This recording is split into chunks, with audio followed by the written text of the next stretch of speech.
Today's video is about 3 secret ways to connect to your intuition and differentiate your intuition from your ego that nobody talks about. Let's check it out.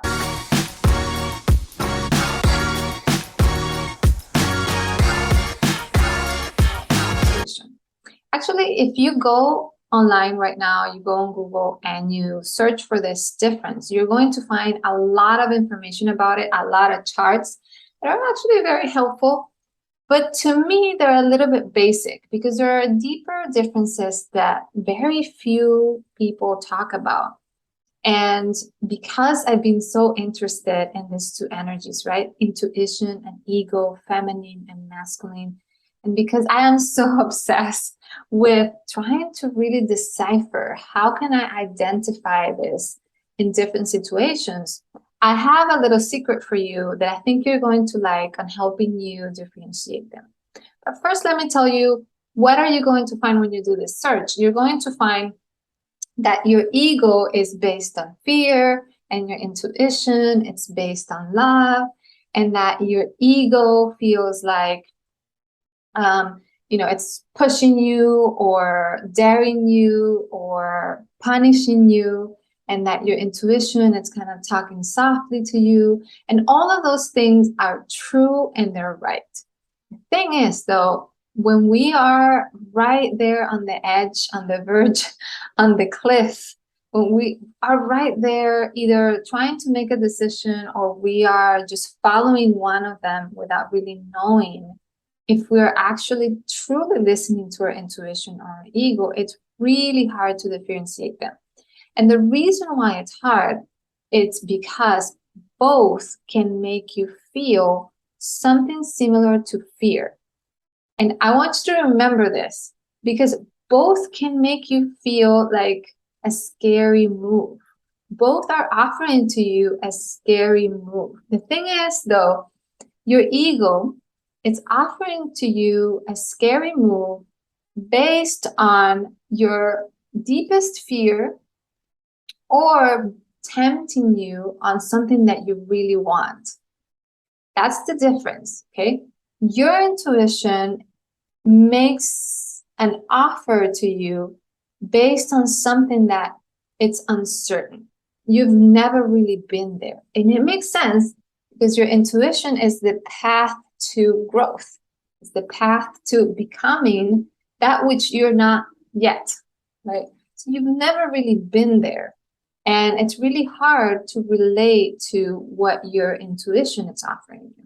And when your intuition is offering you that, what you, by default, because that's the way our brain is encoded, is that that fear of uncertainty, we fill it in with the voice of our ego. So they're kind of always dancing and interrelating. And this is why we know that we're not really trying to put the ego as our enemy, right? If we look at the yin and yang symbol, which is a reference of how these two energies marry together, right? And when they marry together, we can flow, we can create, we feel in alignment, right? Everything flows, especially love, compassion, ideas, energy, everything feels elevated.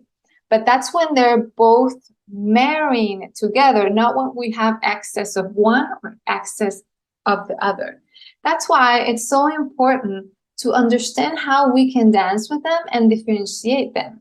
Because our ego is trying to keep us safe on this side of the coin, which is this physical world, right? We are living in a physical world where there are real dangerous things, dangerous situations, decisions that we need to make, all based on the projection of reality that we have, okay? The other side of the coin is our intuition. Our intuition is coming from high above, right? Coming from the love intelligence that is creation, that keeps you breathing, right? And when we see those two forces, we have no choice but to dance in harmony with those two choices. We can't really choose one over the other one.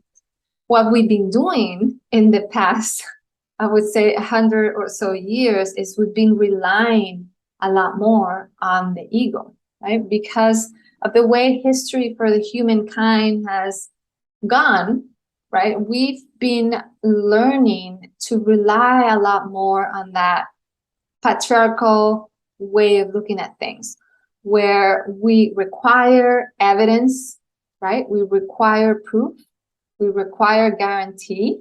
We want to know everything that is touchable, seen, tangible. We want to know what's the step, 1, 2, 3, what would be the result. And that is the masculine energy. That is our ego. That is the language in which our ego speaks to us, right? Our ego says, if you take step 1, you're going to have this result. If you take step 2, you're going to have this. What do you want? Because this is so scary and this is also so scary. So you better go here and stay traditional, stay safe. So that's the language. I'm going to prove to you, I'm going to give you all the evidence in the world so that you understand what step to take. Yeah. Our intuition, however, is the other side of that yin and yang symbol that is much more abstract. It represents the journey. It doesn't represent the arrival, the goal, the result. It represents the journey to get there. So it's hard for us to even comprehend what type of language that is, where I'm just floating in the journey, right? There's no reason why I'm doing this. There's no result why I'm doing this, right? It's just being. That's the feminine energy. It's nurturing, it's existing, it's soft, it's compassionate, right? It's the receiving end of everything. It sustains everything. And so here comes the one, besides knowing that they're both going to make you feel somewhat scared, right? Or somewhat doubtful, because you don't know where you're going with your intuition and you're scared of what your ego is sort of telling you it's going to happen. Even though you're going to feel that uncertainty for both, another important difference is that usually with your intuition, you feel scared, but you're also very excited about the possibilities, okay? With your ego, you feel scared, but you're also very excited, not about the possibilities. It's about a specific result. And this is very important that we understand how we differentiate this. For example, our ego tells us, if you do this, right, she or he is going to call you, and chances are she or he is going to say yes, and it's going to invite you to something, or it's going to give you this gift, or it's going to say, I love you. Or if you do this or that, you're going to be able to win that prize. Or if you do this or that, the worst thing, the one thing that you have the most fear could happen, is going to happen. So don't do it. So with our ego, there's a specific idea, okay, of what could happen. With our intuition, the excitement about the possibilities is usually about the quality of who you're going to become. It's usually about a feeling of how you're going to feel when you feel that, when you become that. It's the excitement about the becoming. It's the excitement about the transformation, about the walk that you're going to take, about the journey that you're going to take. But there isn't a defined result. When your voice is telling you about a defined result, is your ego, okay? When you have that murmur, because the murmur of our intuition, it's usually never talking about results. The murmur of our intuition, it's always saying something very short, and it feels kind of like a little push, right? Like, yeah, go, move, yeah, go to the right, yes. See, that is our intuition. It's just like, it's like a nudge, right? And it's like, oof, Yeah, of course. What if I do this? So that excitement of what if I do this, it excites you to do it. It's not exciting you to get the result. Do you see the difference? Have you ever felt that feeling of, oh my God, this feels so exciting. You know, I'm going to go ahead and do this and study this. You're so excited about the process. You don't have, I mean, you're so sure that that process cannot but bring amazing things because you are already so excited. And even if it brings those, I mean, even if it doesn't bring those amazing things, you're already so excited. But if it does, it's like the cherry on top, right? So the third thing, so what I was telling you was the fear, both make you feel fear, both make you feel scared. The second thing was one of them is makes you feel excited about a specific, tangible, clear result. The other one, which is your intuition, is making you feel excited about the process, right? And then the third thing is that your intuition requires your interpretation. And this is sometimes hard to explain, but it's so interesting when you're able to see it and identify it, right? I'm going to give you a couple of examples. The nudge that we could feel, or the hunch that we could feel when we have an intuitive hit, right? Depending on what's your most natural and organic intuitive ability, you might see something, you might feel something, you might know something, you might hear a voice, you might see a sign, something just hits, right? It's really quick. And it's just the very beginning, is the tip of the iceberg, right? It's just the very beginning. What we're used to doing is like, oh, we feel it, we keep going, right? What I would like to motivate you with this recording and talking about this subject is to understand that this is just the very beginning of what could be one of the most important relationships in your life, which is you with your intuition. Yeah. So when you feel this nudge, in order to really complete the whole message that your intuition is trying to get to you, there is a need of your answer. And your answer, it's very unique and personalized because it's all about your beliefs, your interpretation, okay? Your perspective of what you're feeling. It's very, very, very tailor-made to you. That nudge is so specific. It's almost like it's almost as specific as a neuron or as a cell, right? As a DNA formula, right? It's you, like a gene. Meaning, if I've ever felt, for example, we can all relate to the feeling of a nudge or a hunch or like, oof, I knew it, he wasn't gonna arrive, or I knew blah, blah, blah, right? We can all relate to that. However, what we interpret out of that, it's what the magic is in the whole communication with your intuition, okay? And that's why trusting is so important, because it's all a matter of trusting that interpretation. And to trust that interpretation is challenging because we feel we're making stuff up. Because intuition is not about evidence. So you can't refer what you're feeling to something that has a tangible evidence. And you'll never be consciously and mentally sure about the steps or about the interpretation that you are taking on, right? You'll never really feel mentally sure. The assurance comes in a wave of inner trust in the process, in the communication, in the relationship.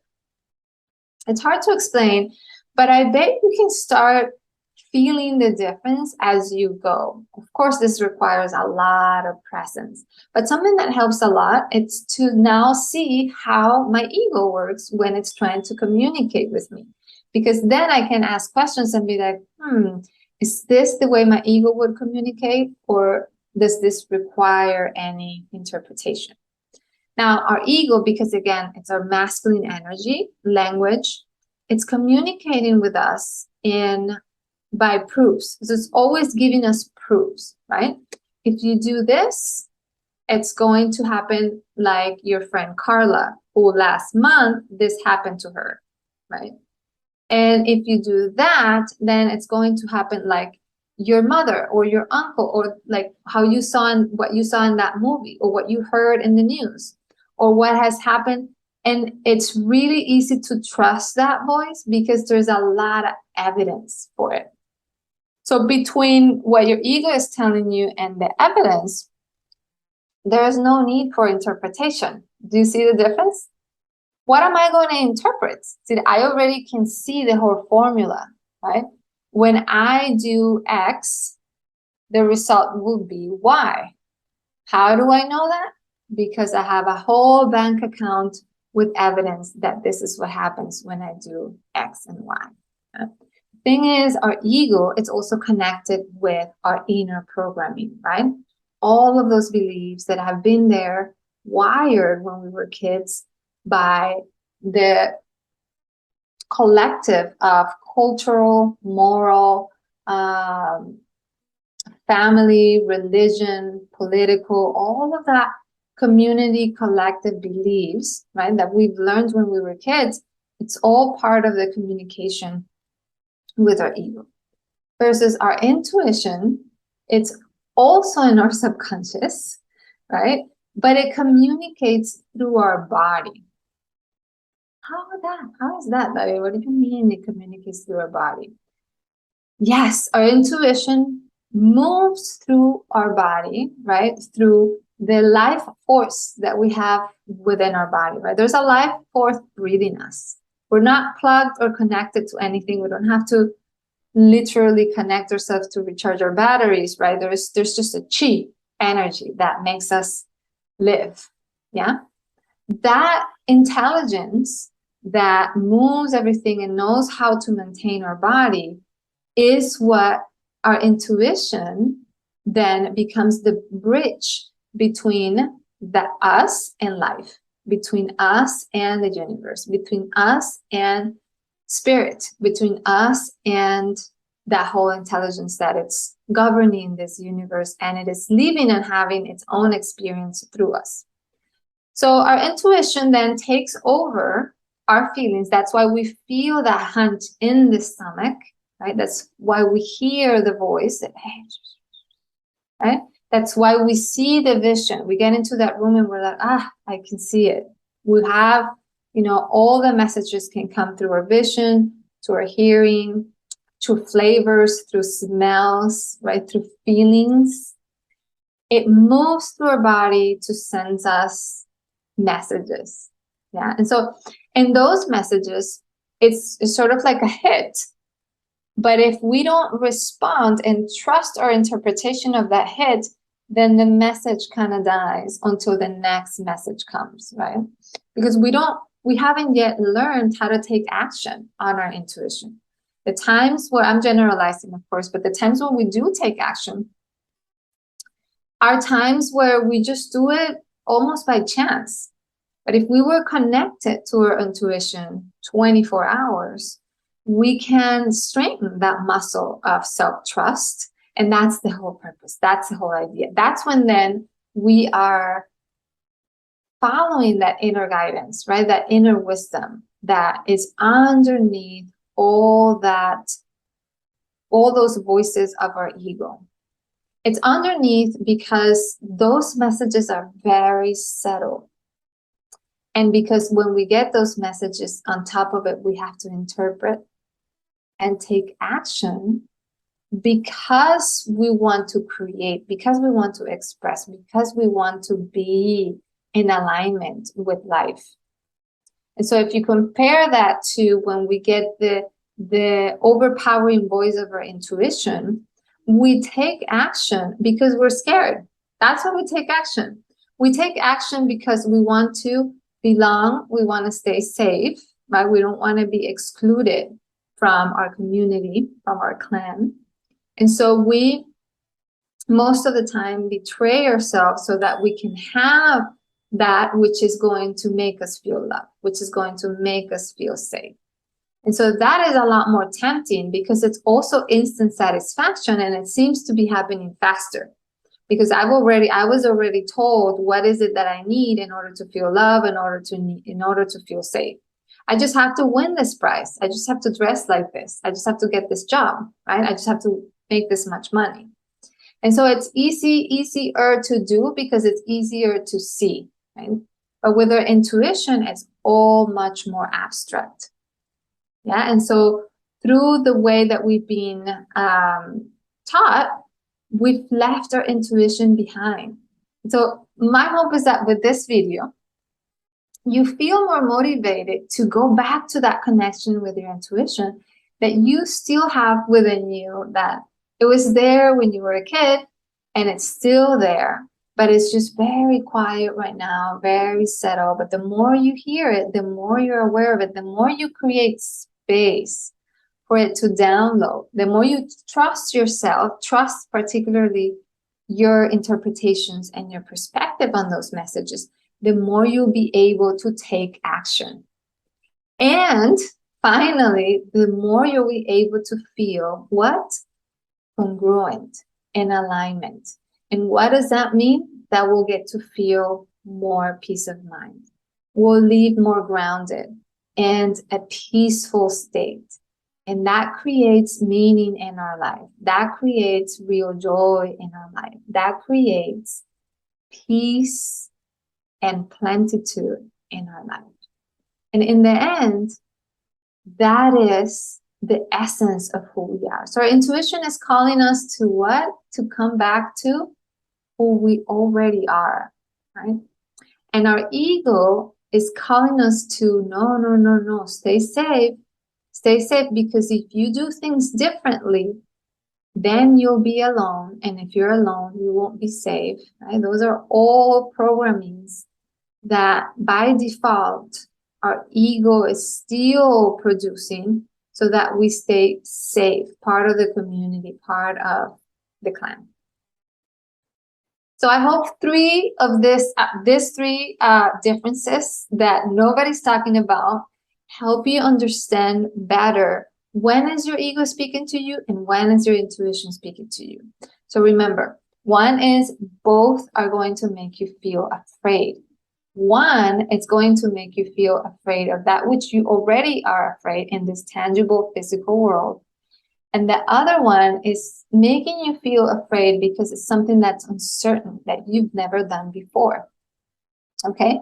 Then your ego is speaking to you in the masculine language. And it's making you feel like 1 and 2, it's 3. I have the proofs, I have the tangible results. But your intuition, it's calling you into getting excited about the process, about the transformation. That's how you know. One is getting you excited about the process, the transformation, the becoming, right? And the other one is tempting you with getting excited about a specific prize, a specific belonging into the physical world, a specific feeling of pertinence, right? I'm now part of this group, and this is how I'm going to feel loved. This is how I'm going to feel safe, right? And the third one is intuition requires interpretation. Intuition requires that you trust your perspective about the message that you're receiving. And that's how it starts moving. That's when the magic happens, and that's when you take action. Your ego doesn't require an interpretation because it's giving you all the data, all the evidence, and there's no way to refute it because it's right there in front of your eyes. In what you believe in that moment, it's reality. But in reality, it's just a projection of all those limiting beliefs that we have already encoded. So I hope this helped. I hope that you're excited to get more in touch with your intuition, that you live a life where you are more in touch with your GPS, your inner GPS that is guiding you through with the wisdom of life, with the wisdom of the love intelligence that it's already governing this universe and that you and me are part of it. Take care, and I'll see you soon.